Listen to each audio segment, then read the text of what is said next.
Hello, everybody, and thank you so much for joining us for our June Roundtable for the London Web Fest 2021 season. I'm Saul Marin. I'm the festival director here at London Web Fest. Now, as always, with our Q&As, we'll be talking with some of the best talent on the festival circuit right now. This month it is the turn of our directors, which we've invited from the official selection from this month's London Web Fest. Now, I'll be leaving you with the capable hands of Asitha Ameresekere, this month's guest judge and BAFTA award-winning director. You'll see in a moment he's just an incredibly pleasant man, and I'm sure he'll do a fantastic job of moderating. Now, don't forget, we want to hear from you as well. You can pose your questions to our panel at any time during the next hour just by adding them in the chat below. Now, I think it's time probably to bring our guest judge in. Hello. Thank you so much for joining us. Thank you, Saul. Lovely to be here. Yeah, it's been, we were discussing beforehand in the green room, it's been just another wonderful month of kind of submissions. How have you found it? Have you found watching them?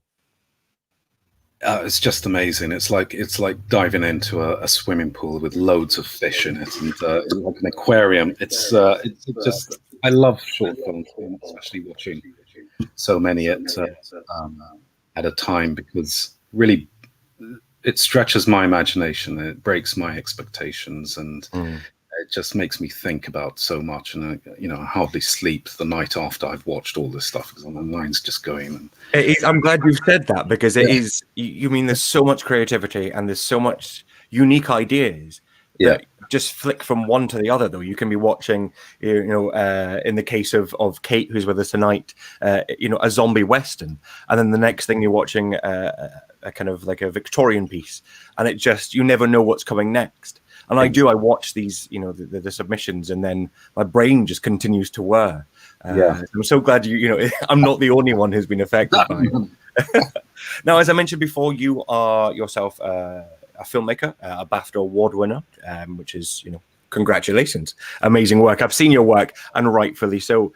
What is it that you yourself love about the short film kind of format? What is it that has driven you to that in the past? I'm just drawn to small stories. I mean, when I say small stories, I'm very drawn to the details in things, I think. And that, for instance, I love short stories, and short stories are very, very similar in a way to short film, because they just deal with one very, very small, almost insignificant aspect, and then you just blow it up. And I mean, that's one way of approaching it. And with film, with short film in particular, it's, well, apart from the budgetary constraints, it's like you can go very, very deep, I think. In ways that I think longer format films sometimes can't. And I really think that the length of a short film is its strength. That's kind of. No, I completely agree. It's a short film. You have to have an idea, and that idea has to carry that whole thing. There's nothing you can't hide in a short film. No. This is what was been inside me, and I present it to you. And the ones, especially, for example, everyone who's joining us for the official selections, the reason they're here is because there's a very strong narrative, there's a very strong idea, and they've seen it through, to fruition. I feel like I've taken up more than enough of everybody's time. I'll get rid of myself and let you actually speak to our filmmakers. Before we do, though, it's always my favorite part is to, before we meet them, to actually get an idea of the work that they've created, that they submitted to the festival. So I will play a brief clip from each. Thank you so much for joining us. I will see you right at the end, just to say a final goodbye. Okay, thank you.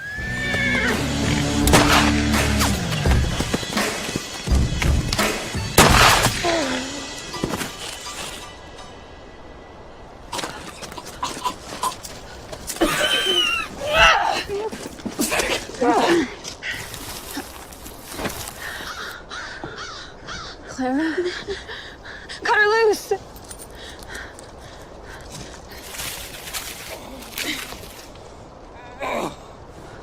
This one ain't dead yet. Think you can hang my big sister, huh?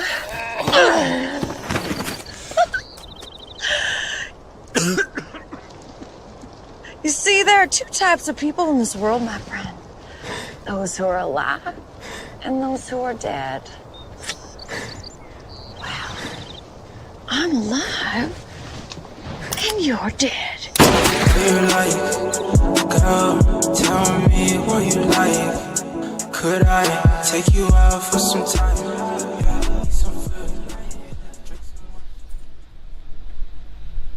Why? Why do you fear that in which you don't know?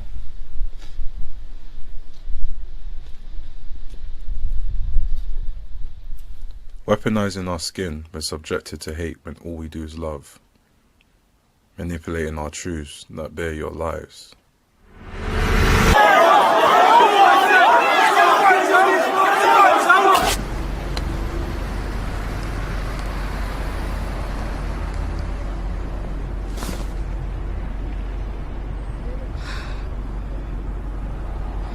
Как теперь изменить оценку в приложении? С тобой все нормально? Эй. Что такое? Это приступ, у меня диабет. Блин, а что сделать, скорую? Просто вызови другую машину.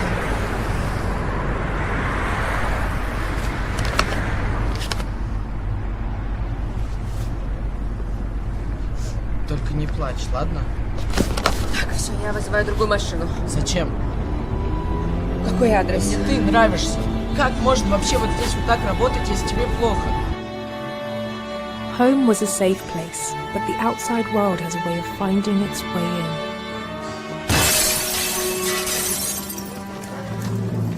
Should we leave for Kenwood? On a hot night in June 1780, our home in Bloomsbury Square was no longer safe. Oh, where is the militia? The militia called out, sir. We are without protection. Where is Sir John? It is too late, sir. Straight to the carriage, come straight back. Kitty! Daddy! Fanny! Uncle William, it's too late. Come, Dad, come. Oh, hi! It's me, Timmy Toddles. Do you know what time it is? That's right, it's time to feed Scribbles the cat. But where is Scribbles? Oh, Scribbles, come here, mate.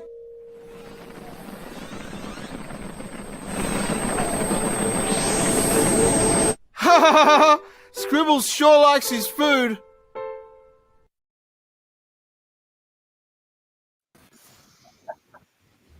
Hello, welcome everyone.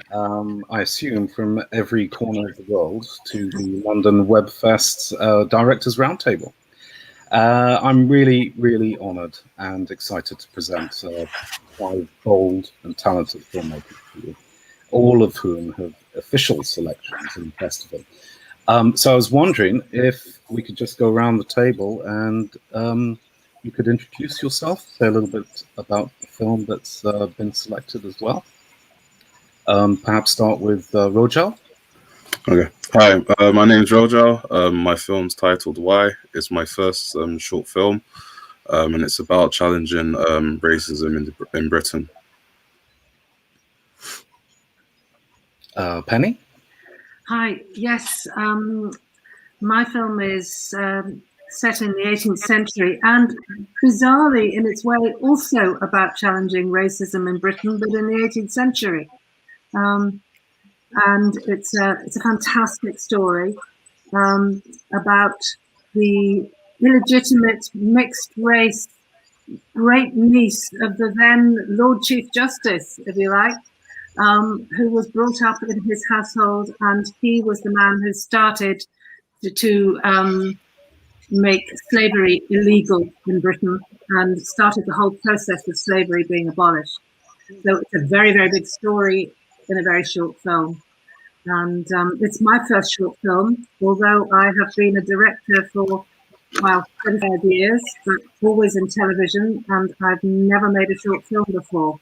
I have to say, I loved it. Asitha, I agree with you. What a fantastic film. And I just want more now. I know. Thank you, Betty. How about you, Kate? Yeah, my name's Kate Green. I'm broadcasting from Vancouver Island in Canada, from my parents' living room, and my film Murphy's Law.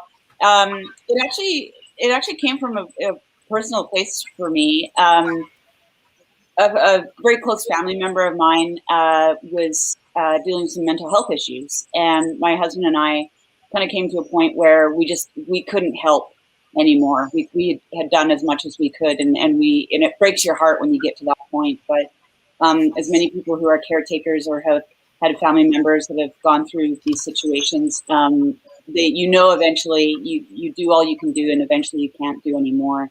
And so my brain is weird, and so I came up with the idea of a dark Western zombie dark comedy. The three sisters in my film, they're faced with the same question that I was faced with, which is, how and when do you let go of someone you love, but you just can't help them? Because one of the sisters in the film is bitten by someone who has the strange rabies, and she's slowly turning into a zombie in the film. And the other two remaining sisters are faced with this question of how do we deal with this? We can help her. One wants to help her and save her, and the other one says we can't. We got to put her down like a dog. Like it's so that's how my quirky, weird brain works. Like a devastating, situation. I'll make it a zombie Western. So Why not? Yeah, there you go. Oh, that's lovely, Kate. Thanks. How about you, Lachlan? Hey, everyone. My name is Lachlan. My short is called Good Adventures with Timmy Toddles. It's a web series pilot/short. I wish there was some deep meaning behind it that I could come up with, but it was really just to make something fun and silly. And, I love comedy. I love doing animation. There's some music in there too, a few songs. So I just kind of wanted to combine all that and, make something silly and enjoyable. Nice. Yeah, and it certainly was. And Elena, welcome. Hello, guys. My name is Elena Zhukova. I'm a film director from Moscow. I'm 24 years old, and I graduated from All Russian State Institute of Cinematography. My work is web series The Two. These are 2 pilot episodes, but if you watch them at once as part 1 and part 2 together, you can see one day from the life of a female taxi driver. She's the main character, and the concept of my series, The Two, is that a passenger gets into a taxi car, and some kind of story happens between 2 people in this car. That's a cliffhanger. Something happened. We don't know what. So guys, I just thought that this could be a little bit of a chat between us, and but I did have one question. I'm so interested in the way that artists in general try and find a medium that fits their story, and I was wondering if there was an aspect in your stories that made you think that this had to be film. Okay, maybe can you rephrase your question, because my English is not really good, and I'm really nervous today and now. No problem. I was just saying that lots of artists basically try and they find an inspiration or they're inspired by something, but then the medium by which they tell the story is different. And I was wondering, in your films, what aspect of the story inspired you to make the film itself? Was it perhaps like an image? Were you drawn to that? Was it a line of dialogue? Was it a sound? Something like that? That had to be, could only be fitted into the medium of film? Okay, I think I inspired from life because the idea for the serials starting when I read an anonymous blog of one Russian taxi driver on Telegram. She writes notes about her work and tells stories to her passengers. And I thought it's a good idea to make a story about taxi driver and another guys because it's a great dramatic potential in this. A taxi car is a small enclosed space and inside with two strangers, and they may have different genders, different nationality, religion, worldview, and they may love each other or hate each other, but they are together. And for me, it's so interesting, and I think I can tell more things what I want in these small stories. Yeah, I can really see it's such a great vehicle, if you excuse the pun, for a web series. Just to have this confined space.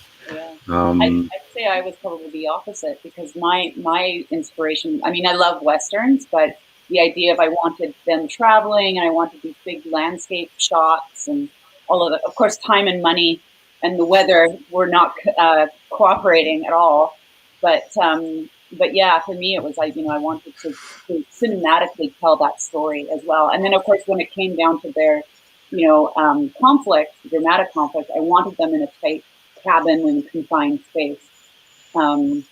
Yeah, so I hear what you're saying, Lorena. Our process was very different in that the writer of this piece, because I'm not a writer. I love working with writers, but I'm not a writer myself. But the writer, Non von Hagen, who I've known for many, many, many years, had written a stage play, I, Dido, which was originally commissioned by St. George's in Bloomsbury, because the real life Dido Elizabeth Bell was actually brought up in Great Russell Street in London and baptized in that. There's the little scene where she's baptized in the film is the actual font where the child Dido was baptized. So Non had written a play which was performed and did very, very well, and it was a three-handed fifth piece. And we were talking about 18 months ago, and she said, I think it'd be great to make a short film about this. And it took 6 months of lockdown and all sorts of things for the actual form of the film to evolve. Because initially it felt like a theatre piece. And we worked because I said, I feel passionately that every piece, as you were saying, that every piece has to be done in the place it should be. It's why, to my mind, opera doesn't work on film. It should be in a theatre. Theatre pieces, now that we have film, shouldn't be naturalistic. They should be theatrical, essentially theatrical. And equally, the film shouldn't be just a cut down version of a stage piece. It should be a film in its own right. And hopefully that's what we managed to develop. But it was questioning the whole nature of what would work filmically. And so the script that we eventually came up with is very, very sparse in terms of actual words. There's very, very little. My husband, Kieran, is the cinematographer, and again, so lucky to have somebody of his caliber. And we discovered we really like working together. So we'd met on set a few years ago. And so this was just a project of trying to create something very, very filmic that could only work as film. Yeah. Does that make sense? Yeah, totally. Yeah. I'll jump in if you like. Please. Sure.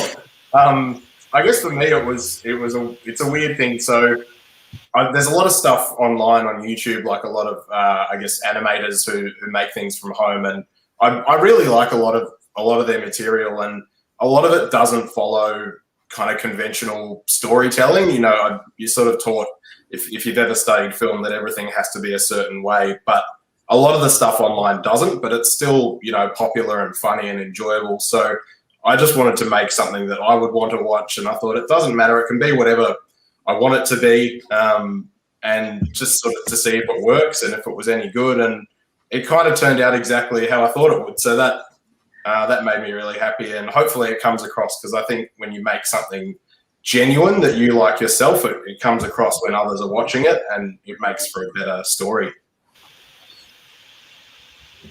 For me, it was a case of seeing the death of George Floyd. That was like really like impactful on like my life, and just like seeing it happen. Like in like the UK, there was a lot of like deniability of like why people protesting and everything else, and it just really made me feel things. So I decided to actually write it as a poem. And like as I was writing it, I was like, okay, this might look really good visually. So I started to think about like, how can I really do something thought-provoking and really irritate the broader audience and narrative. So I was like playing with like juxtaposition, adding like costumes and just like things where we essentially show the stereotype and then how we see ourselves. So it's just like constantly going back between like a stereotype and then how we value ourselves in society and everything else, and just really questioning like essentially why are people still so ignorant about racism and everything else, especially in like Britain. Yeah, well, yeah, absolutely. I mean, there was George Floyd's death also affected me in ways that I wasn't expecting, but there are many similarities between your film, Rojo, and Penny's film, I Dido. And I was wondering about how, well, actually, Penny, how did, with Black Lives Matter and everything that has happened recently, did that affect you at all with this film? Did it? Absolutely, because it makes, I mean, it makes you reappraise and look at as I was saying, the historical aspect of where we are in Britain today. You know, we played with endings for the film very much because we initially felt that we needed to acknowledge that, and then we felt it was better to end with a question, which is what we do when Dido just looks at us and says, "What next?" You know, that she's at the start of something, and it's a very difficult subject to address. I mean, I come at it as a white woman, you know, so it's very difficult to address it, you know. But we look at our history, you look at all that's happened with the statues being torn down, you look at how we're readdressing our history. And so we're touching on the start of the way that our history gradually changed, and that realization gradually changed. And God knows, as we say at the end of the film, slavery still exists today, you know. Like it or not, it still does. Whatever you want to call it, it still exists. It exists in Britain. It exists across the world, unfortunately. So that's a slightly rambling answer to your question, Asitha, but I don't really know how to answer it better. Well, I think that's perfect, Penny. Yeah. I mean, we could probably spend a couple of hours just talking about that, but I'm gonna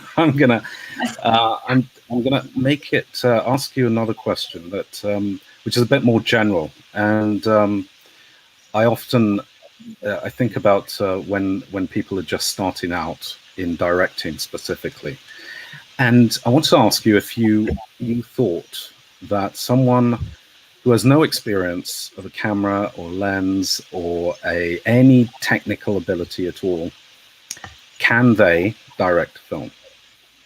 And what exactly is it, you know, that central thing in your core that enables you to direct, that you absolutely need? Can I tell you ability that's not fear? Sorry. I said the ability to smell fear. No. I always say that crews know they can smell your fear. Yeah. You're quite right. Exactly. But yeah, go ahead, Penny. yeah, all I was going to say is my mother in her day was a theatre director. And I started off directing in the theatre quite a few decades ago. And when I was doing my very, very first one as a student, I rang up my mother and said, "Mum, I don't know how to do this." And she said, "If you don't know, I can't tell you." Yeah. Which wasn't entirely helpful, but is actually very true. I think it's sheer bloody mindedness, basically, and just this assumption that maybe you can create something. You can't teach directing. You can teach technique, but you can't teach directing. Yeah, I think it's the ability to herd cats in a way. Yeah, and they'll go to the wall at the same time. Yeah. But I mean, I get asked too a lot, oh, should I have gone to film school and should I have, gotten my MF blah, blah, blah in filmmaking? Well, I mean, that's great. I guess you could, but I've never once ever been asked to show somebody my university certificate or diploma. And honestly, there's some schools here in Vancouver that, you'd be better off to take that tuition money and go and make 4 or 5 short films and learn your craft. I mean, good golly. I mean, with the amount of information that's available to us, anybody can, if you really want to learn how to direct, just start watching movies, get on YouTube, start watching videos, like read all the books you can and take your tuition money and just go and do it. And you can make films on mobile phones now. Yeah. I mean, I've never been to film school, never been trained. Everything I've ever shot has been broadcast. I came up through television. I've done probably 400 hours of broadcast television, never made a film. So I'm coming at it completely the other way. But I do teach directing, which I say you can't do really.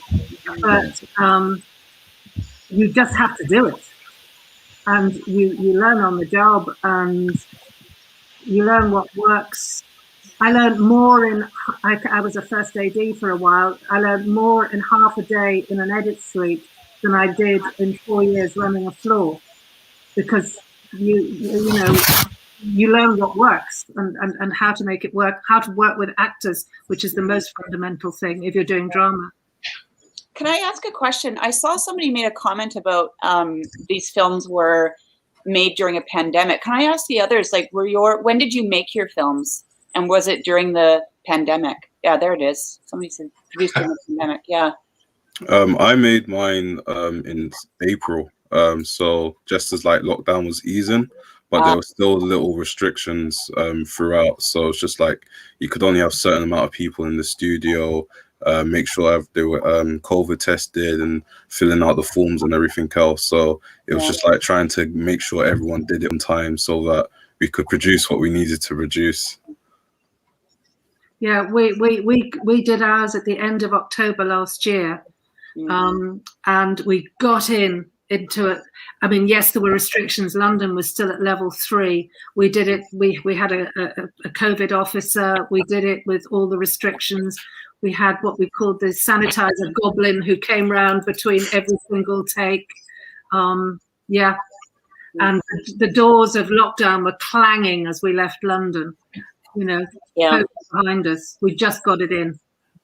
Yeah, I was the same actually. So I had shot all the live action green screen stuff for mine. It's probably like 2 weeks before we went into a full lockdown here. And thankfully the rest of it was just me drawing and animating it. So that was my project while in lockdown, I guess. Mm-hmm. Were you in lockdown, Kate? Yeah, well, I shot it February of 2020. And then we had one pickup day about 2 or 3 weeks later, and literally, like, I was handing back the camera equipment to the rental house, and they were like literally closing the doors and like, okay, we are now closed, and there's a pandemic. Wow. Elena, what about you? I shot my film after coronavirus and lockdown, but I have one small story about shooting, because before for this situation. It was audition, and we found a wonderful actress for the main role, and I said, it's her, and her name, the last name as mine, and I thought it was a sign, it's good. But coronavirus, lockdown, we couldn't shoot, and later, when we were ready to shooting, it turned out that the actress was pregnant, and she's 7 months pregnant, and she has a very large stomach.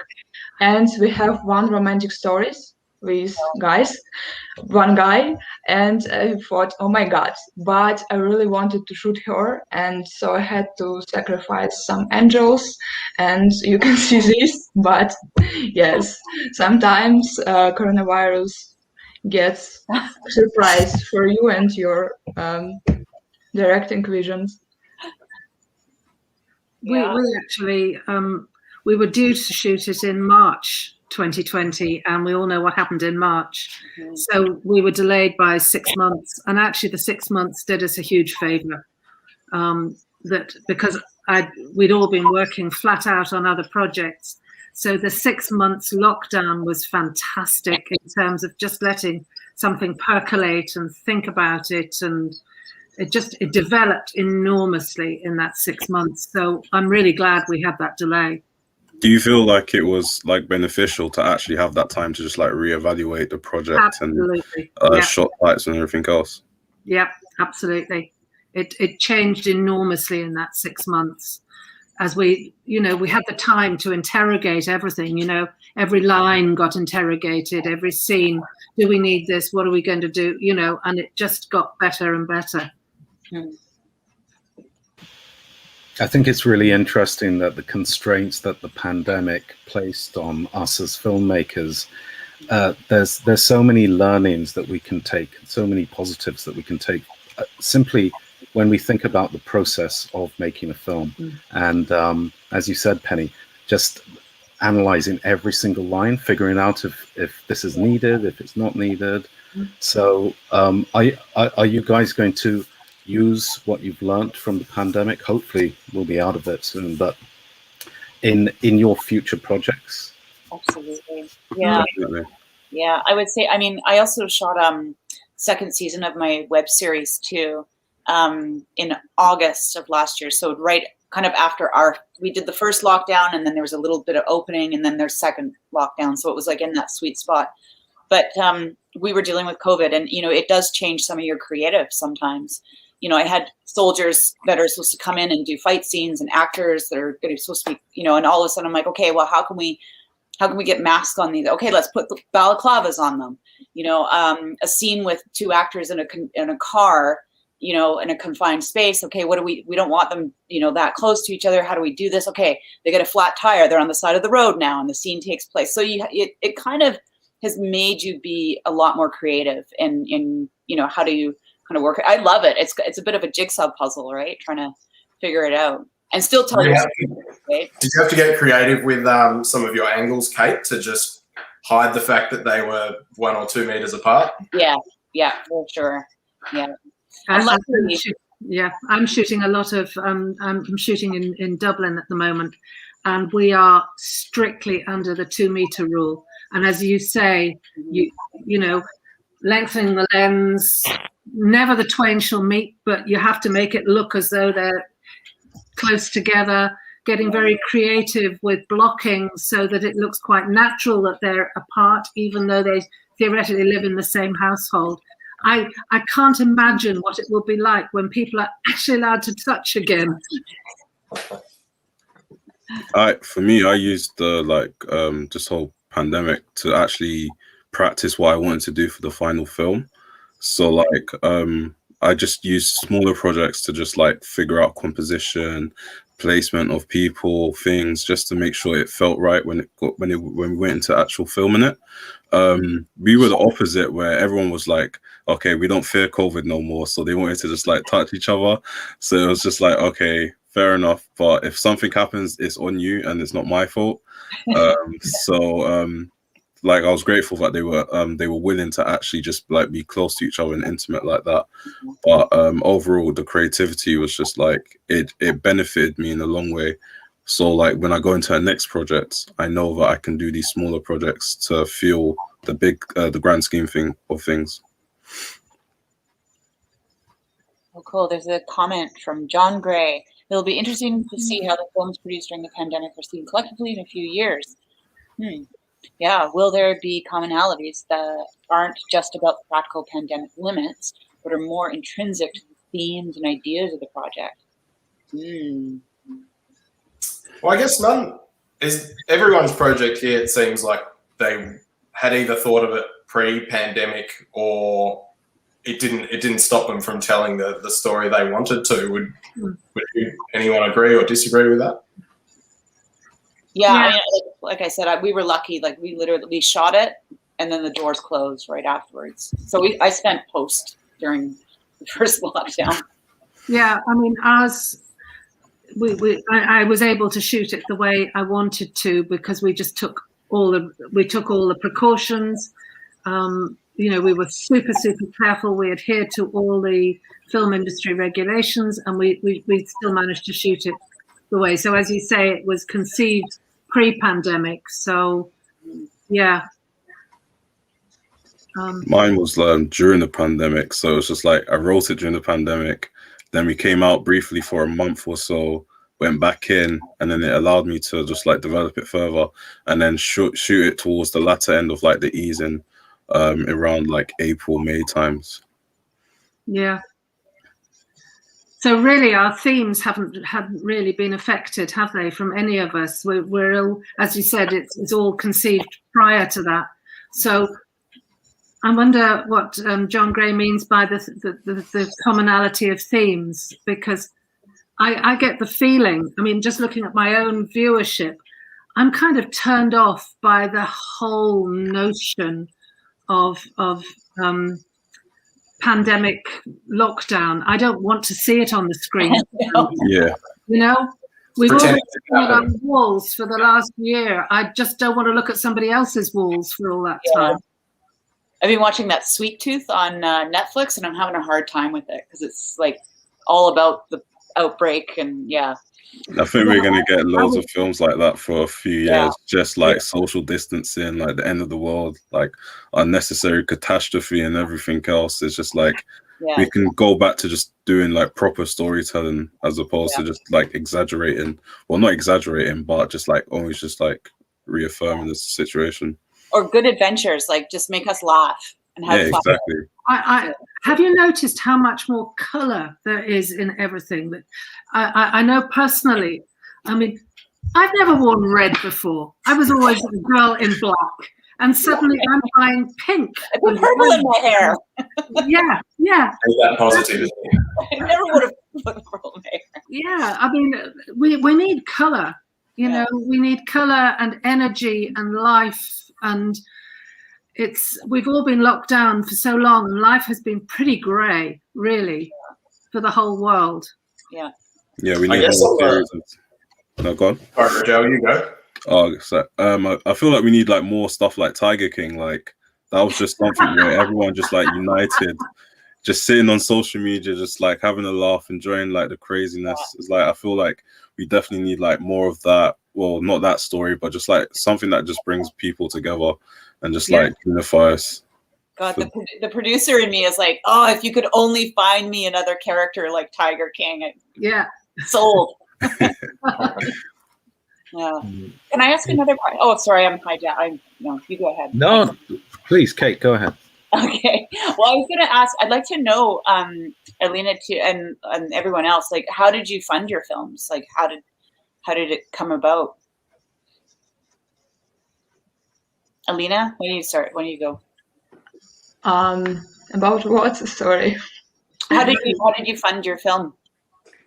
Did you pay for it yourself? Did you fundraise? Did you beg, borrow, and steal?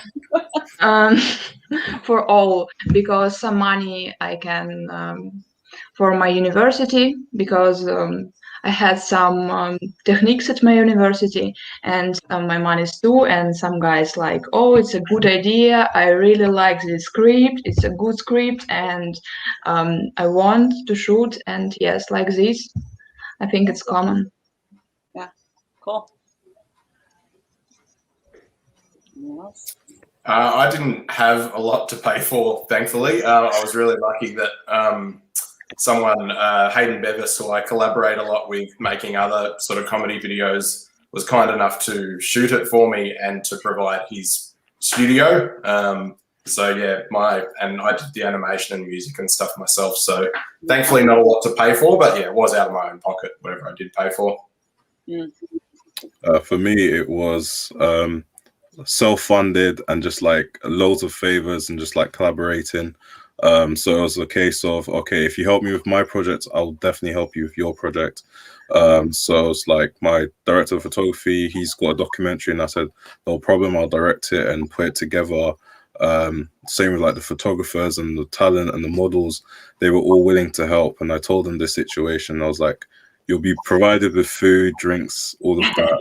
As long as you just do this for me, I'm gonna always be there for them. And it was just luck. I was lucky, and I'm grateful that like everyone was just willing to work together for the greater good. So that was, yeah, I was lucky in that sense. Yeah, we had a very small budget that was provided by family of Non, who's my co-producer and the writer, and we're very, very grateful for that. And that went almost entirely on costumes, because the costume budget, when you head into the 18th century, you can't do it from Primark, you know. So that's where the money went, and all the rest of us worked for food, basically. Yeah. I was actually, because I saw your costumes and I was like, ooh, you've got like BBC or somebody behind you.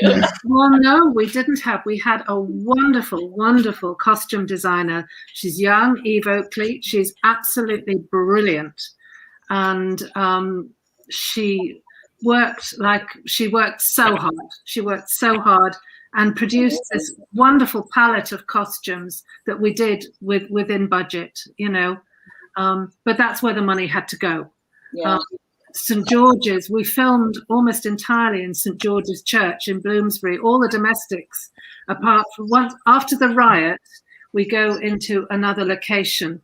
But everything prior to that, all the domestics, all the exteriors are all St. George's Church in Bloomsbury. So we were creating little corners that could be a sitting room, or little corners that could be a study. And St. George's, again, were wonderful. They gave us free reign of the building for a week, which was amazing. I mean, we could never have afforded that location, you know. So because, as I say, they were part of the original process. So it was their baby too, you know. Yeah. Speaking of costumes, Kate, your cowboy outfits. I've been watching a lot of Westworld, so I'm a cowboy expert. But you had a really good costume department going on there. Yeah, Talia. She was great, and yeah, I mean, the good thing about kind of the northern British Columbia 1800s is that and especially them being women doing riding, and they were obviously stealing men's clothes kind of along the way, and they were wearing men's clothes, so there didn't have to be a lot of tailored pieces and lace and all that stuff, so it was really kind of did a mishmash. But yeah, the costume budget wasn't massive. Apparently horses cost a lot. I had no idea. I believe that. Yeah, and horses, they won't work for food. What's that? The horses won't work for food? No. Well, we actually, CBC, which is our public broadcaster, they have we're very lucky in Canada. They have a program called Canadian Reflections, and they give little tiny wee licenses for Canadian stories. And I didn't think they would go for this in a million years because it's public broadcaster. But apparently it's 11 p.m. time slot, so you can have zombies eating brains at that time of night, apparently. But yeah, most of our, that little bit of money we got went to horses and food and a few costumes. Yeah. Does like how much of like your budgets would go into like say music and like licensing for that? Is it like a crazy amount or like a how do you split it? Yeah. I hired a composer for it, so it was like a straight, kind of a honorarium basically that we did. But visual effects is always the thing that kind of kills my budgets. I couldn't do live rounds. That was just going to be too prohibitive cost-wise as well. So, but even visual effects racks up very quickly. Oh, definitely, yeah. Yeah. Rojal, you had some original music in yours, did you? Yeah. So, the poster boy, that song that was playing, that was his original track. He played it whilst we were shooting, and I was like, okay, this will be really good to promote your music throughout. Yeah. And one of the cast members as well was my composer as well. So it was just like working for each other. It was just like a massive collaborative effort. So it was like, I think the only payment I did for music was the actual trailer, for the trailer music, and that was literally it. Everyone else was just like willing to just have their music in the film because we just knew it was just like for something other than just ourselves. So it just like eased the burden off my chest, honestly. Mm-hmm. Oh, that's fantastic. Thanks. It's great when you find those collaborations. Oh yeah, definitely, especially in London as well. It's just like everyone's just willing to work and just meet new people. So it was just, it was an easier process for me. Especially it was like my first film as well, so I didn't really know where to get funding and everything else. So yeah, so it's quite nice. I really like Rojala in your end credit sequence. It's really lovely because you've got a sentence about each person that really brings their character out, and I thought great marketing. It's great marketing for them.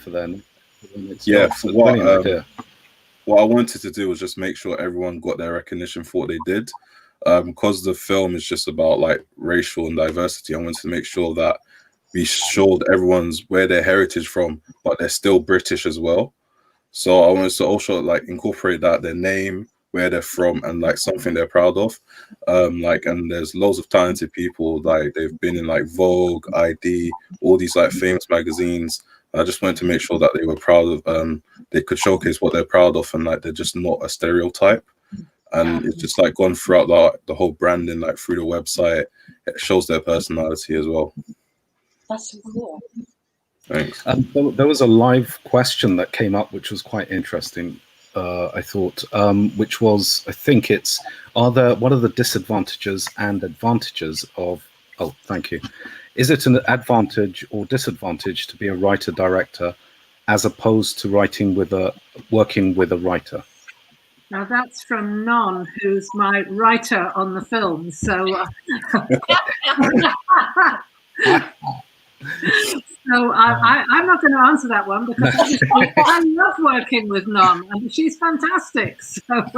Oh, that's funny. Well, I'll jump in because the idea for the film was mine, and kind of, the how I wanted it to kind of, play out. And I wrote an outline, and then I worked with Ida, who was the writer, and she wrote the script. And it was a great collaboration. Like Royal, when you were talking about, finding those people you want to collaborate with, it takes a while sometimes, and I think that's very true of like a writer-director relationship. It takes a while to find those people that you're able to have that kind of creative shorthand with. And when you do, it works out well. Sometimes, you might be working with a writer and it doesn't work out so well. But I have done both. I've written stuff myself, and the ease of when you're the writer and director, and if there's something that needs to change kind of on the day and the moment, it's an easy thing. If you're that person, if you're both the writer and director, you can just change it. And it's different if it's film or TV, right? If it's TV, you've got a showrunner on set or what have you. But so that's my experience. I don't know. I mean, from my point of view, as I say, I'm not a writer myself, but I do love working with, as you said, the right writer, so that you kind of build on each other's ideas, and it's that collaborative process that I find really, really exciting. And I think I would find it very difficult. I'd be second questioning myself all the time if I were the writer-director. I think it's a special discipline. I mean, Elena, did you write your piece? I think I haven't experienced to writers my script, but I work with a really good, brilliant girl. Her name is Irina Romanova, and writes good stories, really good stories.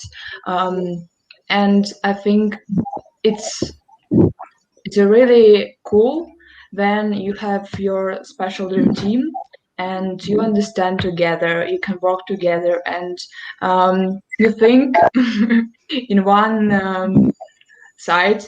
And yes, for me it's a big advantages. About disadvantages, yes, I know about me, I'm sometimes lazy, and sometimes okay, I can to get one thing, and it's so difficult to say myself, okay, it's good, but you don't need to this in this scene, in this script. But if you work with another people, you can set this it, and sometimes I think yes, she's right, and it gets your scripts better. Yeah. And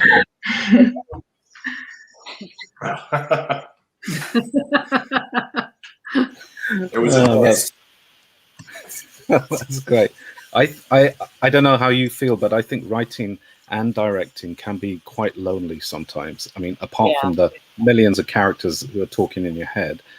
And as you say, Alina, it's really important to find someone, and they have to be quite special, actually, that you can share this.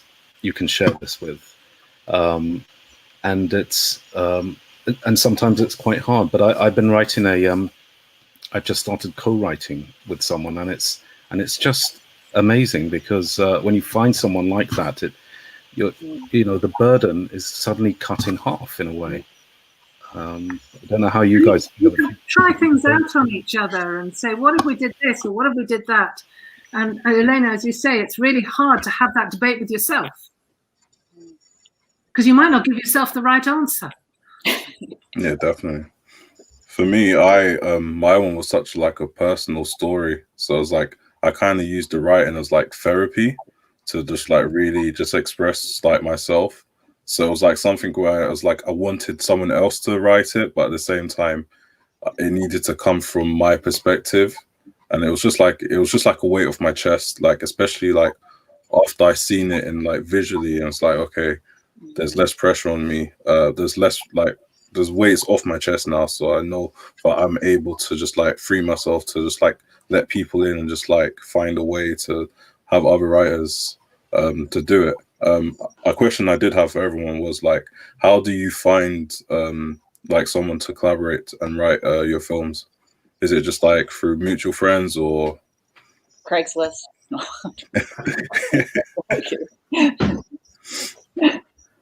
It's taken a long time. It's taken me a long time to find my kind of core people that I collaborate with.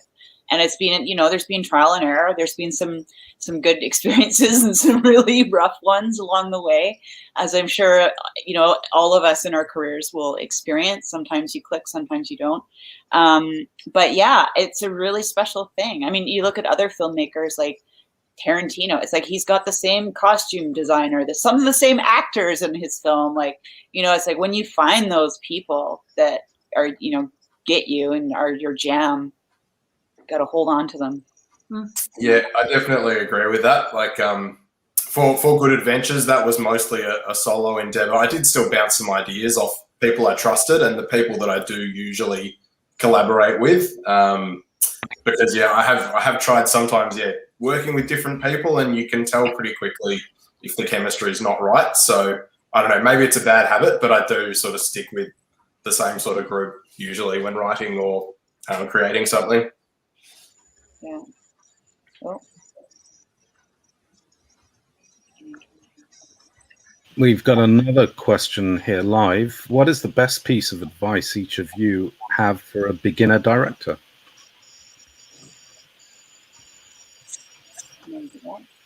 I think, Kate, you hit the nail on the head. Just get out there and do it. Yeah. Yes. Definitely, yeah. Yeah, I also have a rule number 1, which is like, don't be a jerk. Be nice to everyone. At some point, you're going down the ladder, and at some point, you're going to meet the same people again. So be nice to everyone, and yeah, and just go out and just do it. I mean, there's nothing stopping you from going out and making a film this afternoon with this, right? So practice. I have a similar one. There is always time to say please, and there is always time to say thank you. Yeah. Yeah. You know, and it's as simple as that. And actually, personally, I find it very difficult to work if there's an air of frenzy and fear and all of that. And our job is to create, I think, to help create it to be a very positive, a very, very positive workplace. And also, I do better work when it's peace and calm, so that you can actually think, and so that there is room for everybody's creativity. It's not just about us.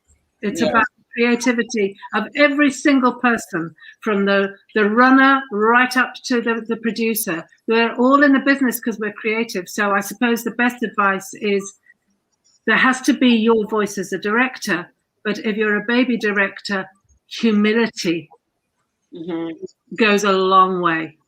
Which doesn't mean lack of confidence. That's a completely different thing. But listen to people, because quite frankly, I can come home, and I'm sure you're all the same. You come home at the end of the day and say, 3 fantastic things happened today, and none of them were my idea, you know? But I had the sense to use them. Yeah, totally. One thing, sorry, I'll shut up after this, but one thing I would recommend for people too, and you talk about, you know, finding your people and to collaborate with. I don't know about, I'm sure there's in London and, you know, Australia and Russia, like lots of film groups, like Women in Film or independent film collectives, or, you know, groups like that. But, you know, just start searching on Facebook and trying to find these organizations. And, you know, I mean, eventually we'll start having networking meetings in person, but that's something I would definitely recommend for people to do. I would say maybe just be the person you want to work with on set, because like if you're just like very negative and very just hostile, you're gonna reciprocate that energy back. So it's just best to just like be the person you want to be working with, and just so that everything just runs very smoothly. I am unfortunately here to ruin everyone's fun. I know. I'm constantly shocked how quickly an hour goes by. Look, I love moderating these panels, which I get to do every other month. But in actual fact, what I love even more is just being able to sit behind the scenes and actually take the time to listen. Because the reason people watch this, I think, for the most part, is because everyone has their own experience, but ultimately everyone has very similar collective experiences of what it's like to be a creative, to make something of their own, and to have the, you know, the ability to put it out there. I wish we could do this for another hour. Asitha, you barely got through any questions. I was there just posting the comments all the time, but it was so lovely to hear from all of you. Thank you so much for being a part of this. There's some incredible valuable information in there, from whether you're a first-time director to whether or not you're, you know, embarking on your 5th, 6th project. I think it's just always lovely to hear other people's opinions. I'm going to let you all go and just say massive thank you. If you want to stick around in the green room, and I'll speak to you afterwards. But now that everyone has had a chance to hear from you all, to get to know you a bit better, I think it's only fitting we replay your clips from before, and I think it will just add that bit more extra to the work they saw previously. Thank you so much for being a part of this, everyone. And I'll speak to you in a second. Thank you, everyone. Bye. Thank you. Bye.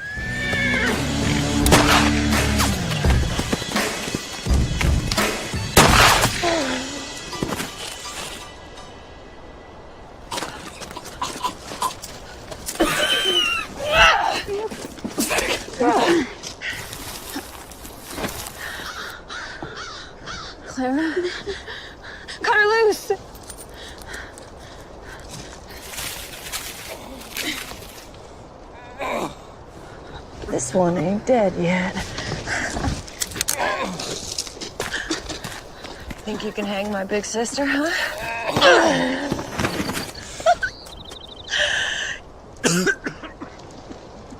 You see, there are two types of people in this world, my friend. Those who are alive and those who are dead. Well, I'm alive and you're dead. You like, girl, tell me what you like. Could I take you out for some time?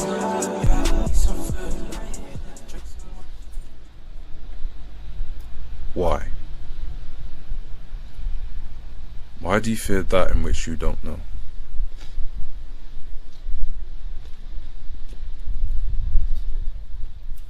Weaponizing our skin when subjected to hate when all we do is love.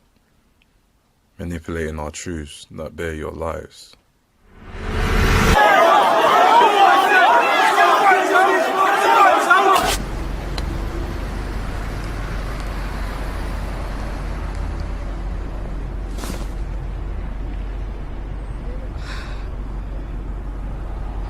Как теперь изменить оценку в приложении?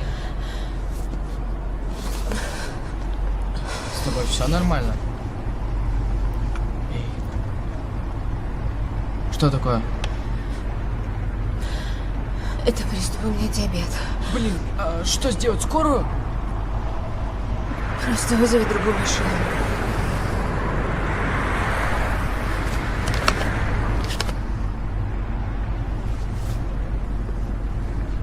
Только не плачь, ладно? Так, все, я вызываю другую машину. Зачем? Какой адрес? Мне ты нравишься. Как можно вообще вот здесь вот так работать, если тебе плохо? Home was a safe place, but the outside world has a way of finding its way in.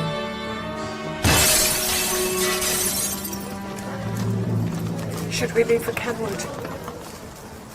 On a hot night in June 1780, our home in Bloomsbury Square was no longer safe.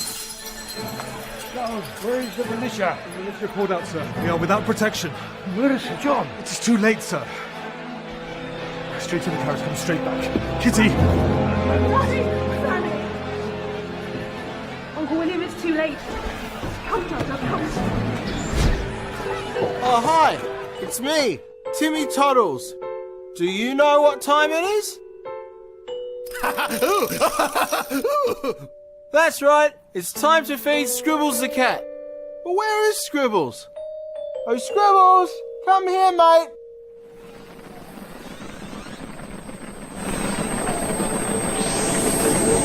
Ha ha ha! Scribbles sure likes his food. Thank you so much for joining us once again for the Q&A roundtables here at London Webfest. Don't forget you can join us every month for another round with our guest judge and also a new format of filmmakers. As you can see, it's just a broad range of fantastic creatives that we have here to speak to. And my favorite part is always just actually having the directors speak amongst themselves and kind of, you know, actually form that conversation.